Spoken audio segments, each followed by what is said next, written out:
Guys, I have to laugh about this because it's kind of funny to me, but I found a video that is breaking the internet and I was like, okay, since I'm from Uganda, I have to come and talk about this. All right, guys, let's listen. Hear me out. If you're Nigerian, Kenyan, Cameroonian, Ghanaian, South African, whichever country that you're from in Africa, so long as you're my brother, you're my sister, do not move to the UK, the US, Europe, Canada, Australia, the collective West. Do not move there 2023. And I'm going to be sharing some of the reasons why. I've talked about this severally on my YouTube channel, but I've gotten, because it's an unpopular opinion, I've gotten so much hate for it. But I know that there are going to be a few people who would go and do their research and know what's going on. Yes, like I said in my last video, I know most people define greener pastures, differently. If you've been in a system where corruption is normal, you can't travel without 10 police officers stopping you from point A to point B. You can't afford to eat 3 square meals a day. Insecurity is just through the roof. Maybe I may be talking gibberish to you. I may sound like a mumu, or I may sound like a total lunatic to you, but hear me out. Where you're running to, the citizens of those countries are looking to move out. Currently in 2023, the inflation in all these Western countries, all these Western economies, Europe included, they're in the double digits.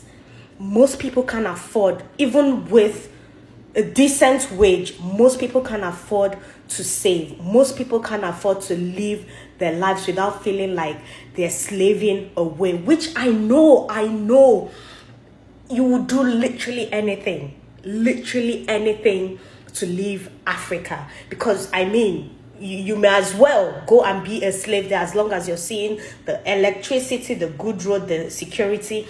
But it's not like that anymore. It's not like it used to be. Those of them who have been in the system, that's why I always say, if you want to move to the West, if you want to relocate, please do not listen to only your agents. Do not listen to those people who have just gone there about a year ago, 2 years ago, 3 years ago, 4 years ago, that will tell you, just the superficial things. Listen to the people who have been in the system for well over 20 years, 25 years, 30, who have lived most of their lives. They've had children there. Second generation, third generation, fourth generation, fifth. Listen to those ones. They will tell you the drastic changes that have had to happen in the West. Now, you can't save if you're going, especially as a family of 3, 4, 5, 6. You can't save at this point. You can't save. Even if, say for instance, you're in the UK, you're earning £30,000. You cannot save. You cannot save. There are a lot of things going on in the system that are somewhat blind to you who is a foreigner, but those who have been there, the citizens, they know. The free schools you're talking about is on the brink of collapse. The healthcare brink of collapse. When I talk about brink of collapse, it's not what it used to be. Yes, the schools are free. Not really free, because somehow, nothing in the West is free. Please get that inside your head, please. The way people throw around the world, free healthcare, free this, you're somewhat in some way going to still pay for it, but you may not know that you're paying for it. You're taxed for everything. It's remaining the air that you're breathing. That's the only thing remaining for them not to tax, which they will one day tax. The school system is in shambles. Imagine a 6-year-old, a 7-year-old being told that maybe you have a son. They're being taught that there are different genders apart from male and female. They're being taught to identify as fishes, trees, whatsoever. You cannot wake up and do that rubbish in Africa. If you're moving, you need to be aware of the way the system in wherever you're going to is set up. The healthcare system is free, but how is it that you have your money and you want to walk into, you know how you have your money, you walk into, no matter how bad it is in Africa, no matter how bad it is in Nigeria, you can always get an appointment on the same day. There are people, do you know that there are people waiting for years and years just for a surgery? There are people who literally have to call an ambulance, 911 or 999 for emergencies because they can't literally walk into hospitals and see a doctor instantly. Some people have to wait years. Some people, when they eventually, get to see a doctor, it's they get recommended paracetamol. They get recommended things that you would have even wished you did at home. There are certain things in the system that are broken and people are striking for. Do you know how many strikes that have had to happen since last year and this year in some of the countries you're running to? Germany, France, the protests is crazy. Just in the UK alone, different professions they've striked. If that's an English word, striked. The nurses, the doctors, teachers, railway workers, you need to be aware of these things. And yes, it may feel rosy, it may feel like heavenly to you because you're coming from where it's not working. But along the line, you will see that now I see why these people are moving out. The Chinese, they are coming heavily to invest in Africa. British people, most of them are moving to Australia, New Zealand. Most of the places you're going to, Americans are trooping here in Saudi Arabia, trooping to Dubai, Qatar. They are leaving their economies. Most of these economies, they've been flooded by immigrants. And it's not bad. It's not bad until you see that it's bad. I'm not trying to discourage you. I'm only trying to open your eyes to the reality of things. And these agents that are trying to take your money, they wouldn't tell you that. The people you're talking to constantly, maybe they are even ignorant about what's happening. To them, they found a better life. To them, oh, I never had electricity. Now I do have 24/7 electricity. But with time, you will know that this is not the level I want to be. Having to work 40 hours a week and I'm still not able to have a life, travel when you can, have a holiday, that you can't just go bankrupt. Just have a family, work-life balance. These are the things that we take for granted in Africa. Yes, we have our issues. We have the issue of corruption, the issue of insecurity. The issues are enormous in Africa. But please be aware of where you're going to.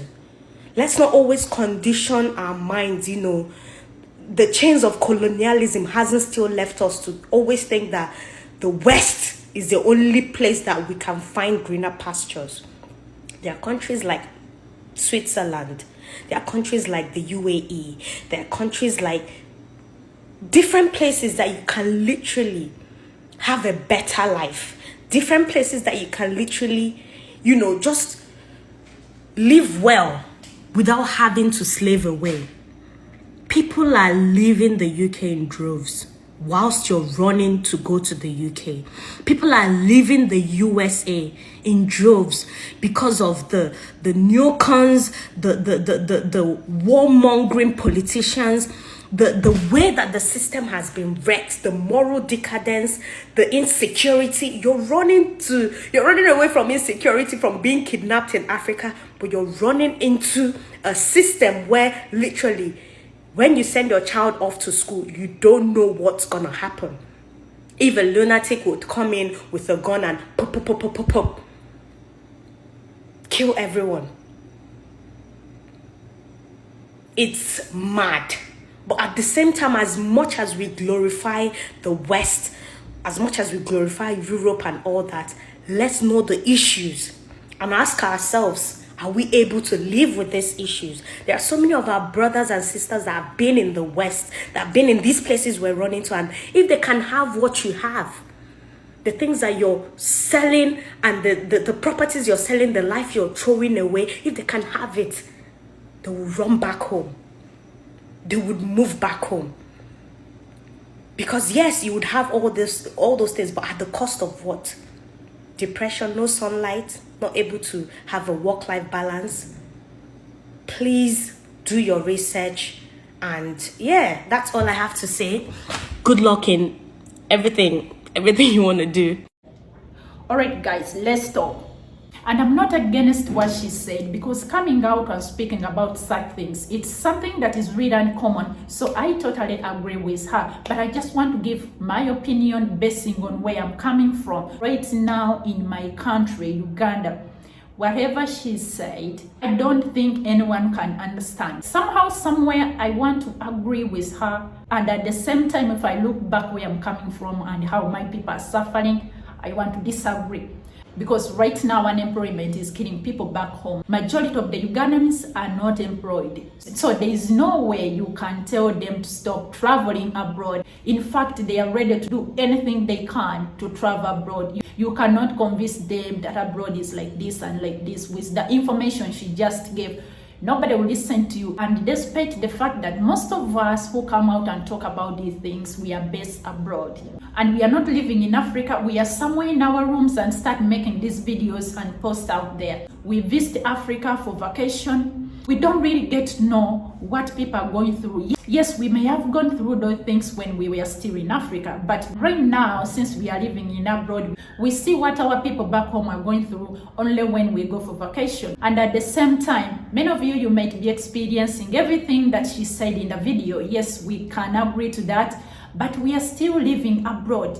We go back home only for vacation. We are not giving up on abroad. We are still there and allowing these things to happen to us. We are not coming home. We are not going back to Africa. We only visit Africa during our vacation and then we go back abroad. Why can't we all just come back and live in Africa? We are not giving up on abroad and go back to Africa permanently.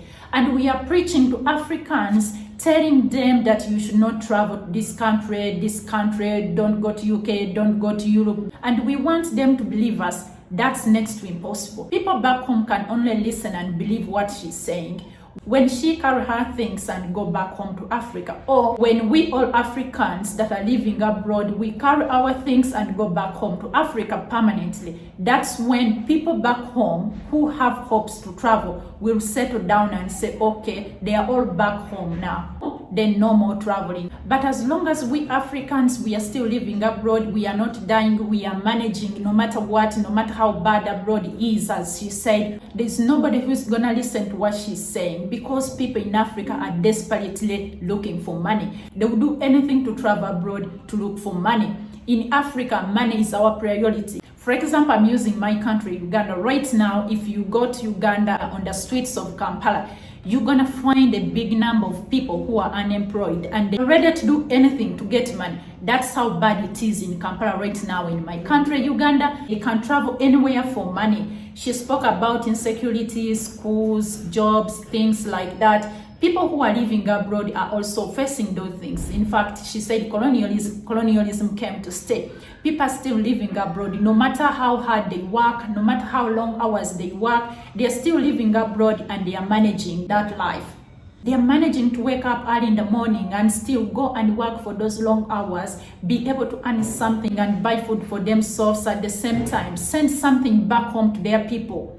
But there are some people back in Africa who have nothing. They have nothing and they have families, they have children. Children are waking up in the morning, they are all facing each other. And then an opportunity of traveling comes to them and you tell them not to travel. They have children, some of them are single parents, they need to feed their children. That's why I came to disagree, because I know what it means to live without. In Uganda, we have a problem. The rich people are too rich. And the poor people are very poor. There are so many people in Uganda who are just looking for food. It's not because those people are lazy to work, but because they have nothing to do. They are trying to look for something to do, but there are no jobs for them. So if someone gives them an opportunity to travel, they forget everything she mentioned. The main reason why most of Africans are traveling, it's money. That is the major point here. They don't look at the insecurities. In fact, if they are making research about which country they can go to, they don't search insecurities. They look which country I can go and work. In fact, if they are trying to consider a country where they want to travel, they don't consider anything that she mentioned. They don't go there. They don't put their minds there. The question to them is, where can I go and be able to make money? Which country can I go to and be able to make money and come back home and do something out of my life? Because most of Africans, that's what they want. They want to go and travel somewhere, make some money, come back and set up maybe a business, do something that can sustain their lives in the long run. They are not traveling to stay there forever. Africans are not forgetting where they are coming from. That's why people who are still living abroad are also trying to work as much as they can and get something out of their lives and go back home. Their only concern is about money. The rest will find them there. The other things that she spoke about, most of the Africans have experienced worse than that. The only thing they need is money. And as long as they know that Africans that are living abroad are not giving up on abroad, they are still there no matter what, no matter the long working hours, no matter the insecurities, no matter the slavery, nobody is coming back home. They are managing their lives. They can also manage what everyone is managing abroad. Let them travel. We Africans, we believe by seeing. Let someone travel. Let them go there and find out by themselves. Besides, nowhere is safe. There is no safe place for anyone to live in. It's all about you finding your spot and manage your life there. Your luck may not be their luck. My luck may not be your luck. Let everyone just travel. Travel anywhere you want. Just go and find out by yourself and manage your life there. What didn't work for you may work for the other person. What didn't work for the other person may work for you. So there will never be a safe place for you that is purposely designed for you to live in. The only thing you need to do, make a good plan, focus, set your goal and work hard. So many people are making it in those countries that she listed. There are so many people that are making it. They are living a best life, and you might be surprised. You can travel in those countries, she said, and you make it more than even the people that have been living there for a very long time. You should stop criticizing Africans that are traveling. People are tired back home to live a life of survival for the fittest. People who are failing to make it abroad, they are those people that are lazy. Abroad is not for lazy people. And Africans are not lazy. There is no way you're going to travel abroad and you fail to make it. Yes, she might be telling the truth. I can agree to some of the things she said. But people abroad are still managing. That's why every time someone comes out and make a video warning Africans to not travel abroad, the question will always be, why are you still there? Why are you not coming back? That's where it becomes hard for people back home to believe that what people say about abroad, it's true. They never believed anyone because they see so many Africans are still living abroad and none of them is going back. So it's always hard for them to believe what people say. The only way that we can make them believe, it's us to go back to Africa, which I believe none of us is willing to go back to Africa. We still need to work. We still need money. We will go back to Africa when the right time comes. No matter the long working hours, the insecurities, abroad is still better than home. None of us is willing to go back home to prove a point. So let us stop criticizing and discouraging those who want to travel. Let them go and find out everything by themselves. Let them come and face what we are facing. It's up to them. If it's not working for them, they will go back. After all, at the end of the day, we all Africans that are living abroad, we normally go back home. It's about money. That's the major reason why Africans are always traveling. When we are done making our money, we all go back home and rest our lives. So let them travel and find out by themselves. And don't forget to subscribe to my channel. Thank you so much for watching.